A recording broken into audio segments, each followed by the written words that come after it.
Hi, I'm Steve. This is Fran. We're going to rank the best barbecues. And we're going to say that, like, there's not a lot of good barbecues out there. I mean, especially, we're from New England and Boston. And if you want to grill to last, there's only a few that actually make this list. So let's get started. We'll start kind of right at the top there. Let's go with Kalamazoo.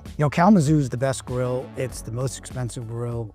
The marine grade actually works, like if you live in a coastal area. I know that because the store in Boston's in a coastal area, used to have a Kalamazoo, and it had like a little rust by the knobs. I'm sure if we And that's made, been there, and that's been there for a while too, we that just took grill. it out. But this is the best grill you can buy if you really like food too. It's got a deeper well, so you got natural convection, good airflow. You can put, in the hybrid drawer. I don't know why more grills don't do this, but you could put wood and charcoal. Now, charcoal is great for texture, wood's good for flavor, and you can add both and have the speed of gas. And this is just a well-made, American-made grill. It's the best you can buy, but certainly I would hesitate before buying a $25,000 grill. Absolutely. For a freestanding grill, like super expensive, like you said, as far as build quality, really nothing better than that. Everything from the really thick laser cut grates that they have, everything just from the design to make sure there's no wind blowing through it. Like they really kind of took everything into account, but certainly you are paying for it. There's no question. And the marine grade jumps up the price a little bit more. But if you are closer to the water, again, I would even say nothing is perfect, but marine grade Kalamazoo is going to be as best as you can get, but There's close only to two salt that water. there's only two really. You either replace the grill all the time, or there's only two grills that can handle it. And we'll get to the other one in a second. What do you get for a ranking for Kalamazoo? Kalamazoo's S for everything and D for price. All right. Next one, let's jump to LYNX. I love this grill. Yeah. And what I thought I wouldn't like about it, I actually love because I think it's inspired. They went a couple years ago. They used to have this huge cast. I mean, this is before your time. This huge cast burner, and they changed it for ceramic. Right? Ceramic doesn't weather. Yeah, it was a few years back. Yeah. Right? Yeah. It doesn't weather, which is nice when it's outside. Like if it was inside, it's no big deal. And they put the ports on the bottom so it doesn't get clogged. You get the 25,000 BTU burners still.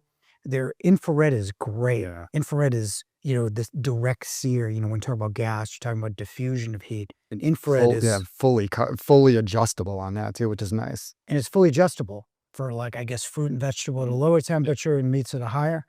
But I wouldn't do an all sear grill. I know a lot of people do that. I'd buy like a 2-in-1 thing, and it has the most configurations.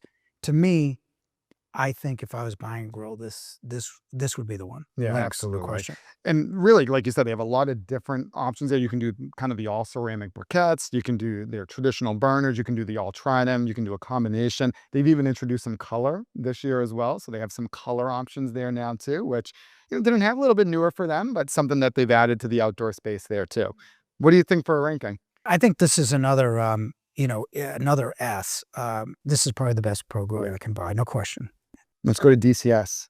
These just have a hard time figuring out. At one time, they said you don't need a sear element because, everything's in all sear. With their ceramic rods that really retain the heat. And this is a really popular grill. I think this is a good grill. I'm not sure. I'm not sold on the charcoal tray that it can actually add charcoal flavor by The heating small little tray. heating a charcoal tray gives you charcoal. Typically, you want to heat on charcoal. I don't get. Yeah, it adds like some of the smokiness or flavor to it. Yeah, that's what they say. Yes. That's it. I mean, I like the Series 9 a lot. I think it's got good configurations. I think that it tells an interesting story. The rods is a very cleanable grill in the 9, not as much as the 7. This is a good A-tier grill. All right, next one. Let's go HESTAN. Yeah, these grills probably these three are talked about the most. I like this grill. I like the color of it. I like the grates of it. I like the ceramic, which is very similar to LYNX. I think the LYNX ceramic burner is a little more inspired. It's got a really good rotisserie. You can hang 50 pounds of meat on that. Yeah, And it's got the infrared behind it, which is good. And it's got colors. And we had one on sale. I sold it to a friend of mine. It looks freaking phenomenal. Yeah. However, availability is tough. Yeah. And the pricing, I mean, they've had 30% price increases. Yeah. So when you compare it to a LYNX, the LYNX certainly looks like overall I think better the LYNX gives you value. more configurations, a better burner. This one's a more colorful grill, certainly, but this is a kind of a B tier, although I like it. Now we got Blaze. Blaze exists for one reason. It's, there's grills that you're going to buy there's really nothing between 2 and 5,000. I think this does a nice job, and the great thing about Blaze is the fact that it's got marine grade that won't kill you. So if you're on Nantucket, we got a store in Nantucket now and a store in the Cape, and those are 2 areas that scream this. Get marine grade Blaze, it won't kill you the way Kalamazoo will, and it might last. It's got some decent features too. Yeah, absolutely, and even constructed really well too. The flare guard that they have there as well does a pretty good job with the flare ups in that as well, and built solid. Like the grates, the flavorizer bars underneath, like it's a solid grill. Comes in they're kind of different sizes, so you can get really in freestanding. You can do a 32-inch and you can do a 40-inch. And you can do those in the marine grade, like you said, at really kind of a pretty good price point there also. It's a little bit of a step up from like, say, a Weber, but definitely a good value when comparing to some of the other professional style grills. I agree. Let's go Caliber. Caliber is a little bit of a newer grill that's by True. So Caliber was their own company, just bought out by True. I mean, I don't know. I mean, the whole premise is I just couldn't get my arm around the fact that people don't want to see a cover of a grill. Is that what this whole thing's about? It's they'll call it like the social grill. So it's designed to kind of be almost like in an island outside, obviously. But the grill head can kind of go all the way back into the grill, so it's completely visible from all sides. And you can put it you can put the cover anywhere. It's kind of weighted that it can go anywhere there. But they'll kind of call that the social grill. I think it's great to be social, you can grill in front of your people. I mean, and splatter them with grease and everything else. I mean, it's social, but in kind of like an unclean way. I will tell you, it's a beautiful grill. I mean, True makes, I mean, this thing is like, they should put some like movie lights on it. It's that pretty. But I don't buy into something that expensive, and the thing is a social grill. I mean, I think you get better value elsewhere. I think it's in terms of looks and aesthetics. I think it's beautiful in terms of functionality and price. I think there's certainly better options. Yeah, and they will also be having coming out later in the year or later in the summer. They'll have a griddle version of that too, where it's going to be all kind of flat top as well. I mean, are they aware that there's flat top grills on the market? Like Blackstone makes a good one for like $290. They got a social griddle for $8,000 or something like that. That's the difference. All right, next one. Let's go to Weber. Tried and true Weber.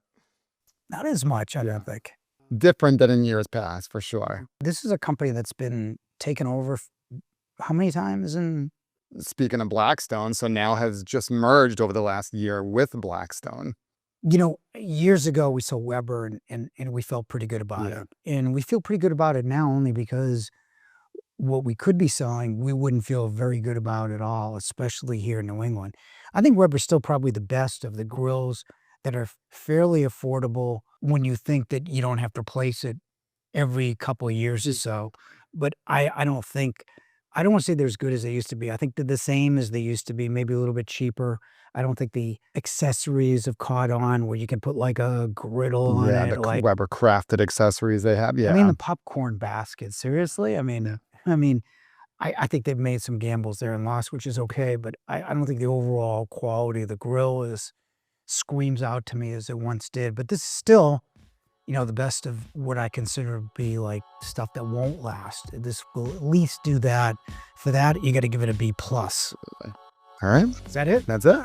That's it for grills. If you like this, we'll be doing more. Just hit the like and subscribe, and thanks for watching.